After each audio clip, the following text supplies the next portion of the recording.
Hello, ഈ ഒരു പുതിയ ഡീപ് ഡൈവിലേക്ക് നിങ്ങൾക്ക് സ്വാഗതം. നിങ്ങളിപ്പോൾ കേൾക്കാൻ പോകുന്നത് കേവലം ഒരു സാധാരണ ചർച്ചയല്ല കേട്ടോ. തീർച്ചയായുമല്ല.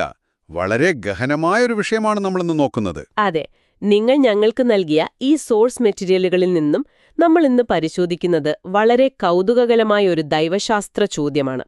അതായത്, ദൈവത്തെ നിഷേധിക്കുന്നതിലാണോ അതോ മനുഷ്യർ പരസ്പരം തെറ്റുകൾ ചെയ്യുന്നതിലാണോ ദൈവം അവരെ ശിക്ഷിക്കുന്നത്? കേൾക്കുമ്പോൾ ഒറ്റനോട്ടത്തിൽ വളരെ ലളിതമെന്ന് തോന്നാം. ശരിയാണ്. നിങ്ങളുടെ മനസ്സിലും ചിലപ്പോഴൊക്കെ ഈ ഒരു സംശയം വന്നിട്ടുണ്ടാകാം. ശരി, നമുക്കിതൊന്ന് വിശദമായി തന്നെ പരിശോധിക്കാം. ഈ രേഖകൾ വെച്ചുകൊണ്ട് ഖുർആൻ ഈ വിഷയത്തിന് നൽകുന്ന വളരെ സൂക്ഷ്മവും ആഴത്തിലുമുള്ളതുമായ ഉത്തരങ്ങൾ കണ്ടെത്തുക എന്നതാണ് ഇന്നത്തെ നമ്മുടെ ലക്ഷ്യം. അതെ, ഇതൊരു മതപരമായ കാഴ്ചപ്പാടാണ് എന്ന് ആദ്യം തന്നെ ഓർമ്മിപ്പിക്കട്ടെ. നമ്മൾ ആരുടെയും പക്ഷം പിടിക്കുകയല്ല, മറിച്ച് ഈ ഗ്രന്ഥം ഈ ആശയത്തെ എങ്ങനെയാണ് സമീപിക്കുന്നത് എന്ന് വളരെ നിഷ്പക്ഷമായി മനസ്സിലാക്കാൻ മാത്രമാണ് നമ്മൾ ശ്രമിക്കുന്നത്. കൃത്യം. അപ്പോൾ എവിടെ നിന്നാണ് നമ്മൾ തുടങ്ങേണ്ടത്? ഇത് കേവലം അതെ അല്ലെങ്കിൽ അല്ല എന്ന് ഉത്തരം നൽകാവുന്നൊരു വിഷയമല്ലല്ലോ. ഒരിക്കലുമില്ല. ഈ ചോദ്യം വളരെ പ്രധാനപ്പെട്ടതാണ്. ലോകമെമ്പാടുമുള്ള മിക്കവാറും എല്ലാ ഫിലോസഫികളിലും കാലങ്ങളായി നിലനിൽക്കുന്ന ഒരു ഡിബേറ്റാണിത്. മനുഷ്യന്റെ വിശ്വാസത്തിനാണോ അതോ അവന്റെ കർമ്മങ്ങൾക്കാണോ കൂടുതൽ പ്രാധാന്യം എന്നൊരു ചിന്തയുണ്ടല്ലോ. അതെ അതെ, ആ ഒരു തർക്കം എപ്പോഴുമുണ്ട്. നമ്മളിന്ന് പരിശോധിക്കുന്ന ഈ വിവരങ്ങൾ പ്രകാരം ദൈവനിഷേധവും മനുഷ്യന്റെ ധാർമ്മിക വീഴ്ചകളും പരസ്പരം എത്രത്തോളം ആഴത്തിൽ ബന്ധപ്പെട്ടിരിക്കുന്നു എന്നു മനസ്സിലാക്കുമ്പോഴാണ് ഇതിന്റെ യഥാർത്ഥ ഉത്തരം നിങ്ങൾക്ക് ലഭിക്കുന്നത്. ഖുർആന്റെ കാഴ്ചപ്പാടിൽ ദൈവത്തെ നിഷേധിക്കുക അഥവാ കുഫർ എന്നത് വളരെ ഗൗരവമുള്ളൊരു കാര്യമായിട്ടാണ് അവതരിപ്പിക്കുന്നത്. അതിന് വ്യക്തമായ പരാമർശങ്ങൾ ഈ രേഖകളിൽ ഉണ്ടല്ലോ. ഉണ്ട്. ഉദാഹരണത്തിന് നമ്മുടെ നോട്ടുകളിലുള്ള 4-ാം അധ്യായം 48, അതുപോലെ 116 എന്നീ വചനങ്ങൾ പ്രത്യേകം എടുത്തു കാണിക്കുന്നത് നോക്കൂ. ദൈവത്തിൽ പങ്കുചേർക്കുക അഥവാ ശിർക്ക് ചെയ്യുക എന്നത് ഒരാൾ ആ അവസ്ഥയിൽ പശ്ചാത്തപിക്കാതെ മരണപ്പെട്ടാൽ ദൈവം ഒരിക്കലും പുറത്തു കൊടുക്കാത്ത ഒരേയൊരു പാപമാണ് എന്നാണ് ഈ വചനങ്ങൾ പറയുന്നത്. അതായത്, ഈ ദൈവശാസ്ത്രപരമായ നിഷേധം അങ്ങേയറ്റം ഗൗരവമേറിയ ഒന്നാണ്. അല്ല, ഒരു മിനിറ്റ്, ഞാൻ അവിടെയൊന്ന് ഇടപെടട്ടെ. ഇവിടെയാണ് നമ്മളിൽ പലർക്കും, പ്രത്യേകിച്ച് ഇന്നത്തെ ആധുനിക സമൂഹത്തിൽ ജീവിക്കുന്ന നിങ്ങൾക്ക്, ന്യായമായും ഒരു വലിയ സംശയം തോന്നുക. എന്താണത്? അതായത്, മനുഷ്യന്റെ കാഴ്ചപ്പാടിൽ നിന്ന് നോക്കുമ്പോൾ കേവലം വിശ്വസിച്ചില്ല എന്ന ഒരൊറ്റ കാരണത്താൽ ഒരാളെ ശാശ്വതമായി ശിക്ഷിക്കുക എന്നു പറയുന്നത് കേൾക്കുമ്പോൾ അതൊരു തരം ഈഗോ പ്രശ്നമായി തോന്നില്ലേ? വളരെ സ്വാഭാവികമായൊരു സംശയമാണത്. ഈ പ്രപഞ്ചം മുഴുവൻ സൃഷ്ടിച്ച ഒരു ദൈവം ഭൂമിയിലുള്ള ഏതോ ഒരു സാധാരണ മനുഷ്യൻ തന്നെ അംഗീകരിച്ചോ ഇല്ലയോ എന്ന് നോക്കി ഇത്രമാത്രം കോപിക്കുന്നതെന്തിനാണ്? ഈ ശിക്ഷ വെറുമൊരു ഈഗോയുടെ പുറത്തുള്ളതാണോ അതോ ആ നിഷേധമുണ്ടാക്കുന്ന മറ്റു പ്രത്യാഘാതങ്ങൾ കൊണ്ടാണോ? വളരെ കൃത്യമായൊരു ചോദ്യമാണ് നിങ്ങൾ ചോദിച്ചത്. ഇവിടെ ഏറ്റവും കൗതുകകരമായ കാര്യം എന്തെന്നാൽ, ഇത് ദൈവത്തിന്റെ ഈഗോയെ സംബന്ധിക്കുന്ന ഒരു വിഷയമേ അല്ല എന്നതാണ് ഈ ഗ്രന്ഥം മുന്നോട്ട് വയ്ക്കുന്ന ആശയം. അപ്പോൾ പിന്നെ എന്താണ് യഥാർത്ഥ പ്രശ്നം? കുഫർ അല്ലെങ്കിൽ ഷിർക്ക് എന്നത് കേവലം ഒരു ആചാരപരമായ പിഴവല്ല, അതൊരു വലിയ കെട്ടിടത്തിന്റെ അടിസ്ഥാനം തകർക്കുന്നതിന് തുല്യമാണ്. ഇതൊരു ഉദാഹരണത്തിലൂടെ ഞാൻ വ്യക്തമാക്കാം. നിങ്ങൾ വളരെ മനോഹരമായ ഒരു ബഹുനില മന്ദിരം നിർമ്മിക്കുന്നു എന്ന് കരുതുക. ശരി. അതിന്റെ മുകളിലത്തെ നിലകളിലെ പെയിന്റിങ്ങോ ഫർണിച്ചറുകളോ എത്ര ഗംഭീരമാണെങ്കിലും അതിന്റെ ഫൗണ്ടേഷൻ ദുർബലമാണെങ്കിൽ ആ കെട്ടിടം എപ്പോൾ വേണമെങ്കിലും തകർന്നു വീഴാം, അല്ലേ? ഖുറാനിക കാഴ്ചപ്പാടിൽ ഏകദൈവത്തിലുള്ള വിശ്വാസമെന്നത് മനുഷ്യന്റെ ധാർമ്മികതയുടെ ആ ഫൗണ്ടേഷനാണ്. അതായത് എല്ലാ ധാർമ്മികതയും നിൽക്കുന്നത് ആ ഒരു വിശ്വാസത്തിലാണ് എന്നാണോ? അതെ. നിങ്ങളെ പൂർണ്ണമായും നിരീക്ഷിക്കുന്ന, നിങ്ങളുടെ ഓരോ പ്രവൃത്തിക്കും കൃത്യമായ കണക്ക് ചോദിക്കുന്ന ഒരു പരമാധികാരിയുണ്ട് എന്ന ബോധ്യമാണ് മനുഷ്യനെ പലപ്പോഴും തെറ്റുകളിൽ നിന്ന് തടഞ്ഞു നിർത്തുന്നത്. ആ ഒരു അടിസ്ഥാന തത്വത്തെ, അതായത് സമ്പൂർണമായ ഉത്തരവാദിത്വം എന്ന ആശയത്തെ ഒരാൾ നിഷേധിക്കുമ്പോൾ അവൻ സ്വയം ഒരു നിയമദാതാവായി മാറുകയാണ്. അപ്പോൾ മനുഷ്യന്റെ ധാർമ്മികത അവന് തോന്നുന്ന രീതിയിൽ വളച്ചൊടിക്കാവുന്ന ഒന്നായി മാറുന്നു. കൃത്യം. അതുകൊണ്ടാണ് അത് പൊറുക്കപ്പെടാത്ത പാപമാകുന്നത്. കാരണം അത് മറ്റ് സകല തെറ്റുകൾക്കും വാതിൽ തുറന്നിടുകയാണ്. അതൊരു പുതിയ ചിന്തയാണ്. എന്നുവെച്ചാൽ വിശ്വാസമില്ലായ്മ എന്നത് അവസാനിക്കുന്നൊരു പോയിന്റ് അല്ല, മറിച്ച് പല വലിയ പ്രശ്നങ്ങളുടെയും തുടക്കമാണ്. അതെ, അതൊരു തുടക്കം മാത്രമാണ്. ശരി. അങ്ങനെയെങ്കിൽ ഇവിടെ വേറൊരു വലിയ ചോദ്യം ഉയർന്നു വരുന്നുണ്ട്. അറിവില്ലായ്മയുടെ പേരിൽ ആരെങ്കിലും ശിക്ഷിക്കപ്പെടുമോ? ഉദാഹരണത്തിന്, ബാഹ്യലോകവുമായി ഒരു ബന്ധവുമില്ലാതെ ജീവിക്കുന്നൊരു മനുഷ്യൻ, ഉം, അല്ലെങ്കിൽ ഈ സന്ദേശങ്ങളെക്കുറിച്ച് വളരെ വികലമായ വിവരങ്ങൾ മാത്രം ലഭിച്ച ഒരാള്. സത്യം എന്താണെന്ന് കേൾക്കാൻ പോലും അവസരം ലഭിച്ചിട്ടില്ലാത്ത ഒരാളെ ദൈവം ശിക്ഷിക്കുമോ? അത് വലിയൊരു അനീതിയല്ലേ? ആ ചോദ്യം നമ്മളെ കൊണ്ടെത്തിക്കുന്നത് ഈ വിഷയത്തിലെ ഏറ്റവും മനോഹരമായ ഒരാശയത്തിലേക്കാണ്. നമ്മുടെ നോട്ടുകളിൽ കാണുന്ന 17-ാം അധ്യായം 15-ാം വചനം ഇതിനൊരു വ്യക്തമായ മറുപടി നൽകുന്നുണ്ട്. എന്താണത് പറയുന്നത്? ആ വചനം പറയുന്നത് ഇങ്ങനെയാണ്: ഒരു ദൂതനെ അയക്കുന്നതുവരെ നാം ഒരിക്കലും ശിക്ഷ നൽകുകയില്ല. ഈ ഒരൊറ്റ വചനം കാര്യങ്ങളെ വളരെ സ്പഷ്ടമാക്കുന്നു. ദൈവശാസ്ത്രത്തിൽ എപ്പിസ്റ്റമിക് റെസ്പോൺസിബിലിറ്റി എന്ന് പറയുന്നൊരു കൺസെപ്റ്റുണ്ട്. അതായത്, ഒരാൾക്കൊരു കാര്യത്തെക്കുറിച്ച് ശരിയായ അറിവ് ലഭിച്ചാൽ മാത്രമേ അയാളോട് അതിനെക്കുറിച്ച് ചോദിക്കാൻ പാടുള്ളൂ എന്നുള്ള നീതി. അതൊരു വലിയ റിലീഫാണല്ലോ. അപ്പോ കേവലം അറിവില്ലായ്മയോ സത്യം ഒരിക്കലും കേൾക്കാൻ കഴിയാത്ത സാഹചര്യമോ ഇവിടെ ശിക്ഷിക്കപ്പെടുന്നില്ല? ഒരിക്കലുമില്ല. അവിടെ വളരെ കൃത്യമായൊരു മാനദണ്ഡമുണ്ട്. ഇതൊന്ന് കുറച്ചുകൂടി വിശദീകരിക്കാമോ? കാരണം ഇന്നത്തെ കാലത്ത് എല്ലാവർക്കും ഇന്റർനെറ്റുണ്ട്. എല്ലാവരും എല്ലാ മതങ്ങളെക്കുറിച്ചും കേൾക്കുന്നുണ്ട്. അപ്പോൾ വെറുതെ പേര് കേട്ടാൽ തന്നെ അവർക്ക് സന്ദേശം ലഭിച്ചു എന്ന് പറയാനാകുമോ? ഇല്ല. പേര് കേട്ടതുകൊണ്ട് മാത്രം സന്ദേശം ലഭിച്ചു എന്ന് പറയാനാകില്ല. ഒരു ദൂതനെ അയക്കുക എന്ന് പറയുന്നതുകൊണ്ട് ഉദ്ദേശിക്കുന്നത് ഒരാളുടെ ബുദ്ധിക്കും ഹൃദയത്തിനും ബോധ്യപ്പെടുന്ന രീതിയിൽ, സംശയങ്ങൾക്കിടയില്ലാത്ത വിധം വ്യക്തമായ തെളിവുകൾ അവന് ലഭിക്കുക എന്നാണ്. അതായത് യാതൊരു കലർപ്പുമില്ലാത്ത യഥാർത്ഥ സന്ദേശം. അതെ. ഇന്റർനെറ്റിലൂടെയോ മീഡിയയിലൂടെയോ ഇസ്ലാം എന്ന പേരോ അല്ലെങ്കിൽ ഖുറാൻ എന്ന പേരോ ഒരാൾ കേട്ടു എന്നതുകൊണ്ട് മാത്രം അവന് യഥാർത്ഥ സന്ദേശം ലഭിച്ചു എന്ന് പറയാൻ കഴിയില്ല. ഒരുപക്ഷേ അയാൾ കേട്ടത് പൂർണ്ണമായും വളച്ചൊടിക്കപ്പെട്ടൊരു വേർഷനായിരിക്കാം. അങ്ങനെ തെറ്റായ വിവരം ലഭിച്ച ഒരാൾ അത് വിശ്വസിക്കാതിരുന്നാൽ അവൻ അതിനുത്തരവാദിയാകുന്നില്ല? തീർച്ചയായുമല്ല.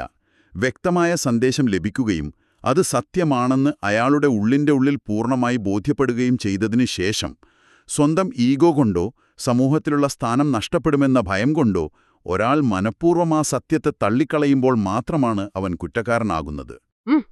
ഒരു മുന്നറിയിപ്പും നൽകാതെ പെട്ടെന്നൊരു ദിവസം ഒരാളെ ശിക്ഷിക്കുന്ന രീതി ആ ദൈവത്തിനില്ലാന്ന് ഈ രേഖകൾ അടിവരയിട്ട് പറയുന്നു. അതെ. ഇവിടെയാണ് കാര്യങ്ങൾ ശരിക്കും രസകരമാകുന്നത് കേട്ടോ.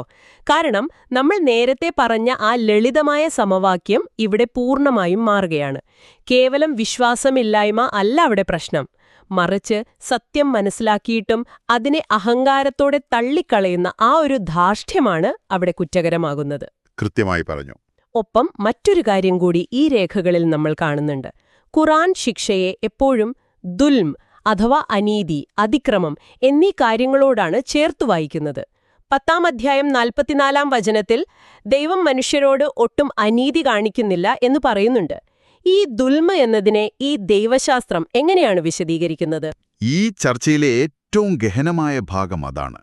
ദുൽമ എന്നത് വളരെ വിശാലമായ അർത്ഥമുള്ളൊരു വാക്കാണ്. അത് കേവലം ഒരു ചെറിയ തെറ്റല്ല. അത് അർഹതപ്പെട്ടത് നൽകാതിരിക്കുക, അതിരുകൾ ലംഘിക്കുക, സഹജീവികളോടോ സ്വന്തം ആത്മാവിനോടോ വലിയ ക്രൂരത കാണിക്കുക എന്നൊക്കെയാണ് അർത്ഥമാക്കുന്നത്. അപ്പോൾ ദൈവം ആർക്കും യാതൊരു അനീതിയും ചെയ്യുന്നില്ല എന്ന് പറയുമ്പോൾ അതിന്റെ അർത്ഥം മനുഷ്യർക്ക് ലഭിക്കുന്ന ഏതൊരു ശിക്ഷയും അവർ സ്വന്തം പ്രവർത്തനങ്ങളിലൂടെ വരുത്തിവെക്കുന്ന ദുരന്തങ്ങളുടെ സ്വാഭാവികമായ അനന്തരഫലമാണ് എന്നാണ്. മനുഷ്യർ ഭൂമിയിൽ ചെയ്യുന്ന അതിക്രമങ്ങൾക്കും അനീതികൾക്കുമുള്ള ഒരു ബാലൻസിംഗ് ആണ് യഥാർത്ഥത്തിൽ ആ ശിക്ഷകൾ. അത് വ്യക്തമാക്കാൻ നമ്മുടെ നോട്ട്സിൽ ചില ചരിത്രപരമായ ഉദാഹരണങ്ങൾ പറയുന്നുണ്ടല്ലോ. ഖുറാനിൽ നശിപ്പിക്കപ്പെട്ടതായി പറയപ്പെടുന്ന പല സമൂഹങ്ങളെക്കുറിച്ചും ഇതിൽ പരാമർശമുണ്ട്. ഈ ഉദാഹരണങ്ങൾ നമ്മൾ നോക്കുമ്പോൾ ഒരു കാര്യം വളരെ വ്യക്തമാണ്. എന്താണത്? നമ്മൾ പൊതുവെ ചിന്തിക്കുന്നത് പണ്ടുകാലത്തെ പ്രവാചകന്മാർ വന്ന് വിശ്വസിക്കാൻ പറഞ്ഞു, അവർ വിശ്വസിച്ചില്ല, അതുകൊണ്ട് ദൈവം അവരെ നശിപ്പിച്ചു എന്നൊരു സിമ്പിൾ സ്റ്റോറിയാണ്. എന്നാൽ യാഥാർത്ഥ്യം അതല്ലല്ലോ. ഈ സമൂഹങ്ങൾ നശിപ്പിക്കപ്പെട്ടത് അവരുടെ കടുത്ത ധാർമ്മിക കുറ്റകൃത്യങ്ങളുടെ പേരിലായിരുന്നു. തീർച്ചയായും. നിങ്ങൾക്ക് കേൾക്കുമ്പോൾ അത്ഭുതം തോന്നാം. ഇത് കുറച്ചുകൂടി വിശദമായി നമുക്കൊന്ന് പരിശോധിക്കാം. ഉദാഹരണത്തിന് ഷുഐബ് നബിയുടെ ജനത, അവരെക്കുറിച്ച് എന്താണ് രേഖകളിൽ പറയുന്നത്? അതെ, ഷുഐബ് നബിയുടെ ജനതയായ മദ്യൻ നിവാസികളുടെ ചരിത്രം വളരെ കൃത്യമായ ഒരു ഉദാഹരണമാണ്. അവരോട് പ്രവാചകൻ കേവലം ദൈവശാസ്ത്രപരമായ കാര്യങ്ങൾ മാത്രമല്ല സംസാരിച്ചത്. അവരുടെ ഏറ്റവും വലിയ പ്രശ്നം അവരുടെ സാമ്പത്തിക ഇടപാടുകളിലെ അനീതിയായിരുന്നു. അഴിമതിയും ചൂഷണവും. അതെ, അവർ കച്ചവടത്തിൽ അളവിലും തൂക്കത്തിലും കൃത്രിമം കാണിച്ചു, ദരിദ്രരെ പരമാവധി ചൂഷണം ചെയ്തു. സമ്പത്ത് എന്നത് തങ്ങളുടെ മാത്രം അവകാശമാണെന്നും തങ്ങൾക്കിഷ്ടമുള്ളതുപോലെ അത് കൈകാര്യം ചെയ്യാമെന്നും അവർ വിശ്വസിച്ചു. അവിടെയാണ് നമ്മൾ നേരത്തെ പറഞ്ഞ ആ ഫൗണ്ടേഷൻ ഇല്ലാതാകുമ്പോൾ സംഭവിക്കുന്ന മാറ്റം കാണാൻ കഴിയുന്നത്. ആ, കണക്ക് ബോധിപ്പിക്കേണ്ടി വരുമെന്ന ബോധം നഷ്ടപ്പെടുമ്പോൾ. കൃത്യം. സമ്പൂർണനായ ഒരു ദൈവത്തോടെ കണക്ക് പറയണമെന്ന ചിന്ത ഇല്ലാതായപ്പോൾ മനുഷ്യർക്ക് എന്ത് ചൂഷണവും നടത്താമെന്നൊരവസ്ഥ വന്നു. അവരുടെ ആ ഒരു മുതലാളിത്വ അഹങ്കാരമാണ് യഥാർത്ഥത്തിൽ അവരെ വലിയൊരു ശിക്ഷയിലേക്ക് നയിച്ചത്. വെറുമൊരു തിയോളജി ക്വിസ് പാസ്സാകാത്തതുകൊണ്ടല്ല അവർ നശിപ്പിക്കപ്പെട്ടത്, മറിച്ച് അവർ സമൂഹത്തിൽ സൃഷ്ടിച്ച കടുത്ത അനീതികൾ കൊണ്ടാണ്. വളരെ കൃത്യമായ ഒരു പോയിന്റാണത്. ആ അഹങ്കാരമാണ് അവരുടെ കണ്ണുമഞ്ഞളിപ്പിച്ചത്. അതുപോലെ തന്നെയാണ് സോദോം നിവാസികളുടെ കാര്യവും, അല്ലേ? അവരുടെ ചരിത്രം നമ്മൾ നോക്കുമ്പോൾ അവിടെ പ്രശ്നം കേവലം ലൈംഗികതയുമായി ബന്ധപ്പെട്ട ഒന്ന് മാത്രമല്ല എന്ന് കാണാം. ശരിയാണ്. സോദോം നിവാസികളുടെ അല്ലെങ്കിൽ ലൂത്ത് നബിയുടെ ജനതയുടെ പ്രശ്നവും അതിന്റെ അടിസ്ഥാനത്തിൽ നിന്ന് തന്നെ നമ്മൾ കാണണം. അവർ പ്രകൃതിയുടെ സ്വാഭാവികമായ അതിരുകളെ ലംഘിച്ചു എന്നതാണ് പ്രധാന വിഷയം. തങ്ങളുടെ ആഗ്രഹങ്ങൾ സാക്ഷാത്കരിക്കാൻ വേണ്ടി ഏത് അതിർവരമ്പുകളും ലംഘിക്കാമെന്നുള്ള അവരുടെ ധാർഷ്ട്യം. അത് വലിയൊരു അതിക്രമം തന്നെയാണല്ലോ. അതെ, അത് വഴിയാത്രക്കാരെയും ദുർബലരെയും ആക്രമിക്കുകയും ചൂഷണം ചെയ്യുകയും ചെയ്യുന്ന തലത്തിലേക്ക് വരെ അവരെ എത്തിച്ചു. അതും വലിയൊരു ദുൽമ് അഥവാ അതിക്രമം തന്നെയാണ്. മറ്റുള്ളവരുടെ അവകാശങ്ങളിന്മേലുള്ള കടന്നുകയറ്റമായിരുന്നു അത്.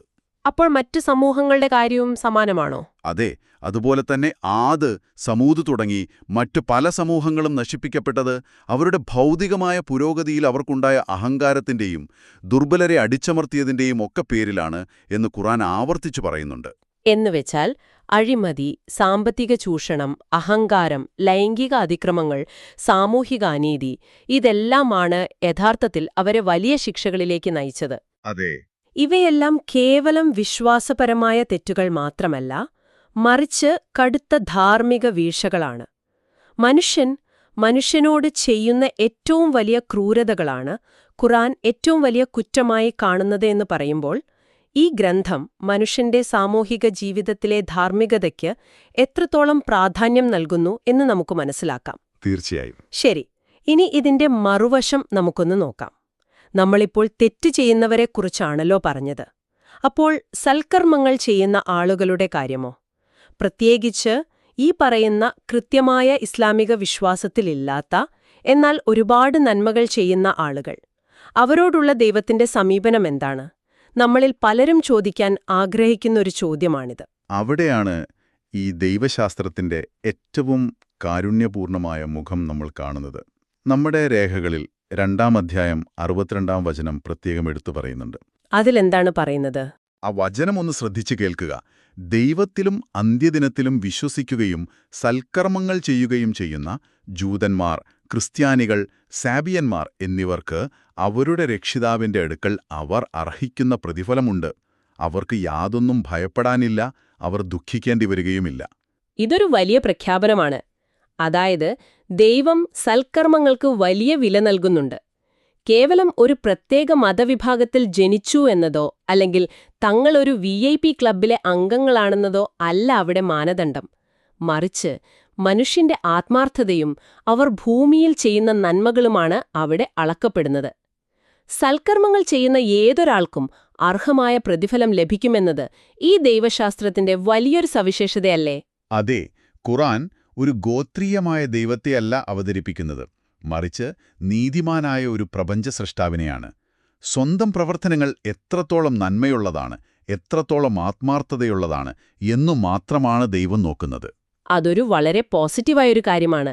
അതെ, അതുകൊണ്ടുതന്നെ തെറ്റുകൾക്ക് കൃത്യമായ ശിക്ഷയുണ്ട് എന്ന് പറയുന്നതിനൊപ്പം തന്നെ നന്മ ചെയ്യുന്നവർക്ക് അവരുടെ ബാക്ക്ഗ്രൗണ്ട് നോക്കാതെ കാരുണ്യവും പ്രതിഫലവും വാഗ്ദാനം ചെയ്യുന്നു എന്നത് ഖുർആന്റെ ധാർമ്മിക കാഴ്ചപ്പാടിന്റെ വളരെ വലിയൊരു വിശാലതയാണ് കാണിക്കുന്നത്. അപ്പോൾ ഇതിന്റെ എല്ലാം അർത്ഥമെന്താണ്? നമ്മൾ ഒരു വശത്ത് പറയുന്നു ദൈവത്തെ നിഷേധിക്കുന്നത് ഏറ്റവും വലിയ തെറ്റാണെന്ന്. മറുവശത്ത് നമ്മൾ കാണുന്നു മനുഷ്യർ ചെയ്യുന്ന അനീതികൾക്കും ധാർമ്മിക വീഴ്ചകൾക്കുമാണ് വലിയ ശിക്ഷ ലഭിക്കുന്നതെന്ന്. നിങ്ങൾക്കിപ്പോൾ ഒരു സംശയം തോന്നാം, ഇത് രണ്ടും തമ്മിൽ എങ്ങനെയാണ് യോജിച്ചു പോകുന്നത്? ഈ രണ്ട് കാര്യങ്ങളും തമ്മിലുള്ള ആ ഒരു പാലം എന്താണ്? ഇതൊരു വലിയ ചിത്രത്തിലേക്ക് നമ്മൾ ബന്ധിപ്പിക്കുകയാണെങ്കിൽ നിങ്ങൾക്ക് വളരെ എളുപ്പത്തിൽ ഇത് മനസ്സിലാക്കാം. ദൈവത്തെ നിഷേധിക്കുന്നതും മനുഷ്യർ തമ്മിൽ അനീതി കാണിക്കുന്നതും രണ്ട് വ്യത്യസ്ത കാര്യങ്ങളായിട്ടല്ല ഖുർആൻ കാണുന്നത്. അതൊരു നാണയത്തിന്റെ ഇരുവശങ്ങളാണല്ലേ? അതെ, ഈ രേഖകൾ വളരെ കൃത്യമായി പറയുന്നു. കുഫർ അല്ലെങ്കിൽ ദൈവനിഷേധമെന്നത് കേവലം മനസ്സിലൊരു ചിന്ത മാത്രമല്ല, അതൊരു വലിയ ധാർമ്മിക പരാജയമാണ്. കാരണം ഒരാൾ സത്യം മനസ്സിലാക്കിയിട്ടും ദൈവത്തെ നിഷേധിക്കുമ്പോൾ യഥാർത്ഥത്തിൽ അവൻ തന്റെ ഉള്ളിൽ കിബ്ർ അഥവാ അഹങ്കാരം വളർത്തുകയാണ് ചെയ്യുന്നത്. ഞാൻ ആരോടും ഉത്തരം പറയാൻ ബാധ്യസ്ഥനല്ല എന്ന അഹങ്കാരം. ഞാൻ നേരത്തെ പറഞ്ഞ ആ ഒരു മോറൽ ആങ്കർ നഷ്ടപ്പെടുന്ന അവസ്ഥ. കൃത്യമായി പറഞ്ഞാൽ അതുതന്നെയാണ്. അതെ, ഒരു കപ്പലിന് നങ്കൂരം നഷ്ടപ്പെട്ടാൽ അത് കാറ്റിലുലയുകയും അവസാനം പാറയിലിടിച്ച് തകരുകയും ചെയ്യുമല്ലോ. അതുപോലെ ദൈവത്തിലുള്ള വിശ്വാസം എന്ന ആ നങ്കൂരം നഷ്ടപ്പെടുമ്പോൾ മനുഷ്യന് ധാർമ്മികതയുടെ ഒരു കൃത്യമായ അടിസ്ഥാനമില്ലാതാകുന്നു. പിന്നീടവൻ സ്വന്തം താൽപ്പര്യങ്ങൾക്കനുസരിച്ച് ശരിയും തെറ്റും തീരുമാനിക്കുന്നു. അത് സ്വാഭാവികമായും ചൂഷണങ്ങൾക്കും അഴിമതികൾക്കും മറ്റനീതികൾക്കും വഴിമാറുന്നു. അപ്പോൾ ഈ അനീതികൾക്കൊക്കെയുള്ള വേരെന്ന് പറയുന്നത് ഈ അഹങ്കാരവും നിഷേധവുമാണ്, അല്ലേ? അതെ, ആ വേരിൽ നിന്നാണ് അതിക്രമങ്ങളുടെയും ചൂഷണങ്ങളുടെയും മരങ്ങൾ വളർന്നുവരുന്നത്. അതുകൊണ്ടുതന്നെയാണ് സത്യം വ്യക്തമായി മനസ്സിലാക്കിയതിനു ശേഷം മനഃപൂർവ്വം അതിനെ തള്ളിക്കളയുന്നത് ഏറ്റവും വലിയ കുറ്റമാകുന്നത്.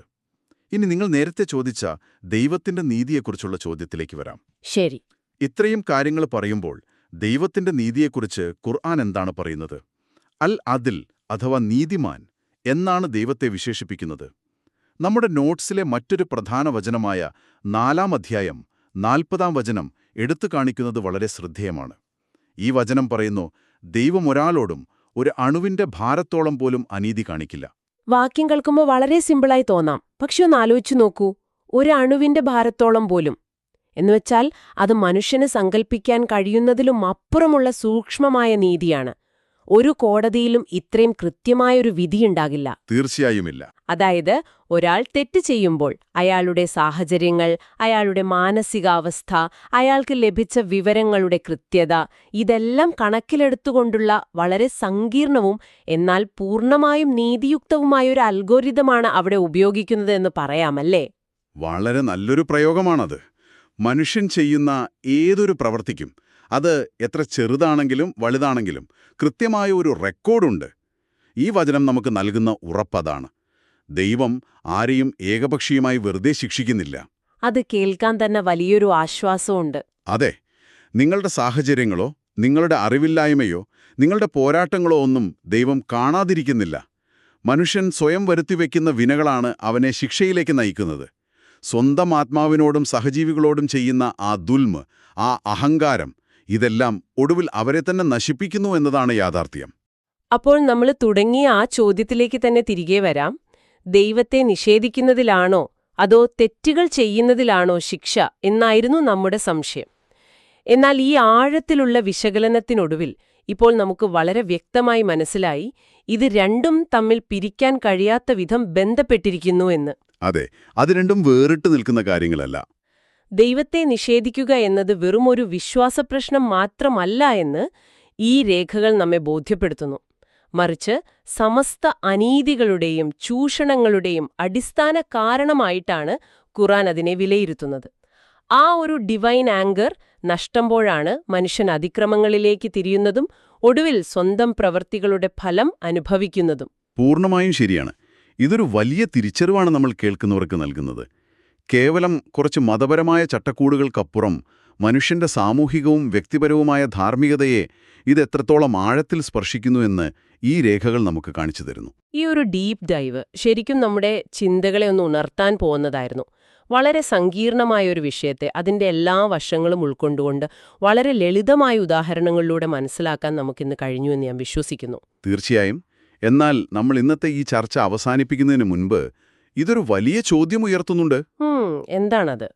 നമ്മളിപ്പോൾ കണ്ട ഈ രേഖകൾ പറയുന്നത് സമ്പൂർണമായ ഒരു ധാർമ്മിക അടിത്തറയായ ദൈവത്തെ നിഷേധിക്കുന്നത് മനുഷ്യനെ അഹങ്കാരത്തിലേക്കും അതുവഴി വലിയ അനീതികളിലേക്കും നയിക്കുമെന്നാണ്. അങ്ങനെയെങ്കിൽ നിങ്ങളൊന്ന് ചിന്തിച്ചു നോക്കൂ. ഇത്തരമൊരു അടിസ്ഥാന വിശ്വാസത്തെ പൂർണ്ണമായും മാറ്റി നിർത്തുന്ന നമ്മുടെ ഇന്നത്തെ ആധുനിക സെക്യുലർ ലോകത്ത് മനുഷ്യന് സ്വയം ശരിയും തെറ്റും കൃത്യമായി വേർതിരിക്കാൻ കഴിയുമോ? അതൊരു വലിയ ചോദ്യമാണ്. അതെ. എന്തായിരിക്കും ആ ധാർമ്മികതയുടെ അവസാനത്തെ അടിസ്ഥാനം? ദൈവമില്ലാത്തൊരു ലോകത്ത് ശക്തനായ ഒരാൾ ദുർബലനെ ചൂഷണം ചെയ്യുന്നത് തെറ്റാണെന്ന് പറയാൻ മനുഷ്യന് എന്ത് അധികാരമാണുള്ളത്? ഇതൊരു പക്ഷേ നമ്മൾ ഓരോരുത്തരും ചിന്തിക്കേണ്ട വളരെ ഗൗരവമുള്ളൊരു വിഷയമാണ്. ഈ ഒരു ചിന്ത നിങ്ങളുടെ മനസ്സിലേക്ക് ഇട്ടുകൊണ്ട് നമ്മൾ ഇന്നത്തെ ഈ ഡീപ് ഡൈവ് ഇവിടെ അവസാനിപ്പിക്കുകയാണ്. വളരെ ആഴത്തുള്ള ഈ അന്വേഷണത്തിൽ ഞങ്ങളോടൊപ്പം ചേർന്നതിന് നിങ്ങൾക്ക് വലിയൊരു നന്ദി. ഇത് കേൾക്കുന്ന നിങ്ങളും ഈ വിഷയത്തെക്കുറിച്ച് കൂടുതൽ ചിന്തിക്കുമെന്ന് ഞങ്ങൾ കരുതുന്നു. മറ്റൊരു പുതിയ വിഷയവുമായി നമുക്ക് വീണ്ടും കാണാം. അതുവരേക്കും ചിന്തിക്കുക, പുതിയ കാര്യങ്ങൾ പഠിക്കുക. ബൈ.